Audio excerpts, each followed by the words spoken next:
Ce titre de The Guardian du 14 mars 2019 traduit pour Euractiv.fr.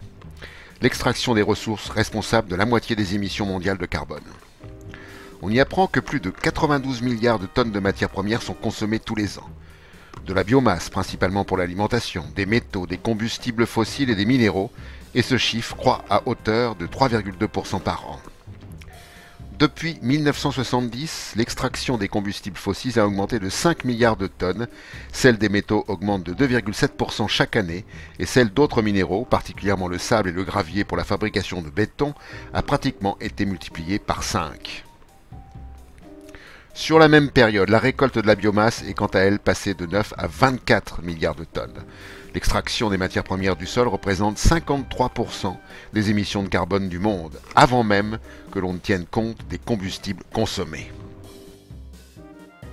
Notre planète se réchauffe et notre marge de manœuvre se réduit dangereusement, titre La Relève et la Peste.fr du 21 mars 2019.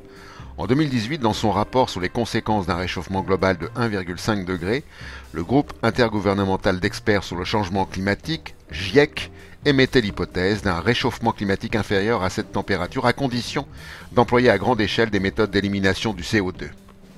Sur un total de 5,2 millions de scénarios climatiques possibles, les auteurs de l'étude publiée dans Nature Climate Change ont conclu que les émissions carbone devaient être réduites à zéro avant 2030 dans tous les pays de la planète. La solution ? Un aérosol appelé dioxyde de soufre, réfléchissant la chaleur du soleil comme un gaz volcanique diffusé par des avions à haute altitude dans l'atmosphère.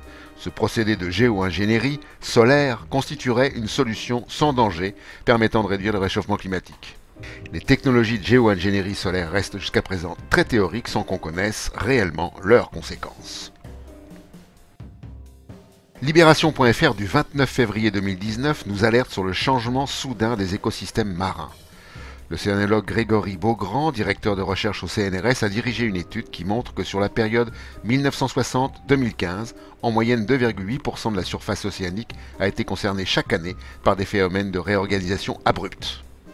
Le chercheur français note qu'on observe une augmentation de l'étendue et de la force de ces surprises climatiques. Entre 2012 et 2015, près de 14% des écosystèmes océaniques ont ainsi connu des modifications brutales. À l'avenir, les surprises climatiques risquent d'augmenter dans le contexte du dérèglement du climat, ajoute Grégory Beaugrand. Plus que 10 marsouins du Pacifique vivant dans le monde. Titre d'une brève de futura-science.com du 21 mars 2019. Ces mammifères marins ont vu leur population décliner de 98% depuis 2011 et être encore divisés par deux en 2018. Ils étaient 600 en 1997. Un article du 28 avril 2018 de Reporter.net. En Iran, Isfahan, la troisième ville d'Iran, voit son fleuve s'assécher. Le scénario est malheureusement banal. Dans les 60 dernières années, la population du bassin versant est passée de moins d'1 million à près de 4 millions, allant de pair avec le développement socio-économique de la région. Dans le même temps, les températures ont augmenté constamment, tandis que les précipitations annuelles ont diminué. À mesure que l'écart entre la disponibilité de l'eau et sa demande augmente, les utilisateurs se font de plus en plus concurrence pour l'accès à leurs sources.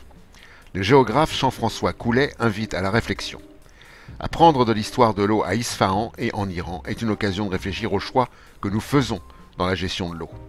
C'est poser aussi la question de la croissance et de la production, injonctions qui réduisent drastiquement la quantité nécessaire d'eau renouvelable dont chacun d'entre nous peut disposer.